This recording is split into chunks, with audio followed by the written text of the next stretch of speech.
labor and the environment since 1967. And being an organizer, I sympathize with the difficulties of the organizers here getting this event together. I thank them for providing the forum, and I thank everybody for coming here. But I was saying, campaigning for Ralph Nader, who was endorsing my campaign in Albany on Wednesday, and the media was saying, we can't find Andrew Cuomo, he's hiding out. And I told him, well, if I had the money, I'd put his picture on milk cartons for you. And you're not coming here, and I think maybe we need a whole range of milk cartons for all candidates. So, but I'm glad to be here. So I've been an organizer, but I work as a teamster. I'm the only union guy running for governor. But I went to Dartmouth College, Ivy League school. I mean, I've seen both sides of it. And I'll tell you that, you know, people in the elites really think they should run a society, and the rest of us aren't smart enough to have a say. That's one thing I learned at Dartmouth College, besides how to write and criticize and think.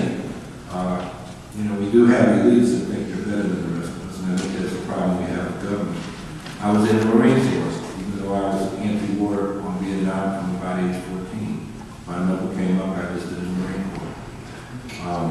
I had mixed feelings. On the one side, you know, if there's a war I believe in, those are the fellows I want to be with. On the other hand, I didn't like our foreign policy. So I've had a lot of different experiences, but I think the Green Party just asked me to run for governor because of my experience organizing, so I could articulate our program, which we summarize by calling it the Green New Deal. And that would be bringing back some things the Democrats have abandoned, like the idea that we should have full employment, that everybody should have health insurance. Those were things that the first Social Security Act in the 30s originally included. The first draft would have to be eliminated to get the rest of it. And now the Social Security for seniors is in the gun sights of this deficit commission that Obama has appointed and will report in the late session of Congress. So we want to defend and recover those old demands from the New Deal. And then we want to expand it by bringing in ecology. We have a system of production that is not sustainable. It's creating global warming and the potential for catastrophic climate change. So it's a crisis, but it's also an opportunity.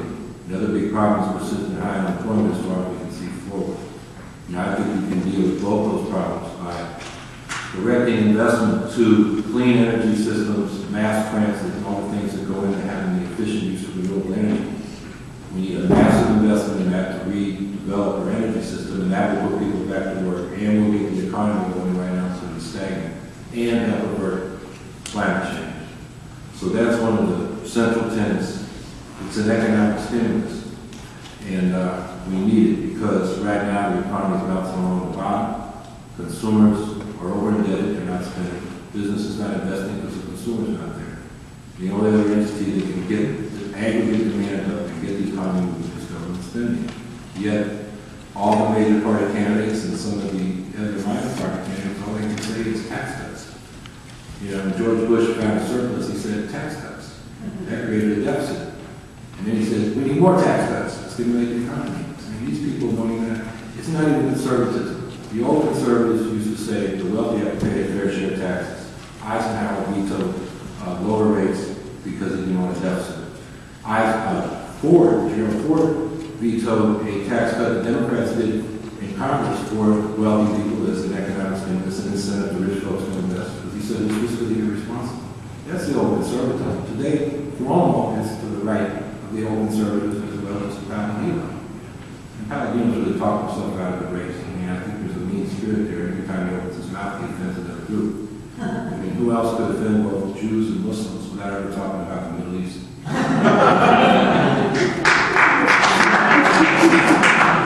So when we talk about full employment, universal health care, fully funded schools, tuition-free at our public colleges and universities, the CUNY and student systems, and the community colleges, people say, well, how are you going to pay for it?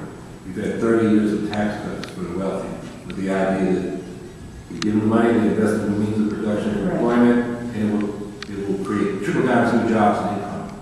It hasn't happened. Our states will be industrialized, the inner cities are still impoverished. So as we go over here, over the course of this discussion, I hope I can talk about what those progressive tax reforms are, but I believe the money's there with the progressive tax system. We can fund what the people really want. So I'm looking forward to the discussion. Thank you. Thank you, Ms. Hawkins.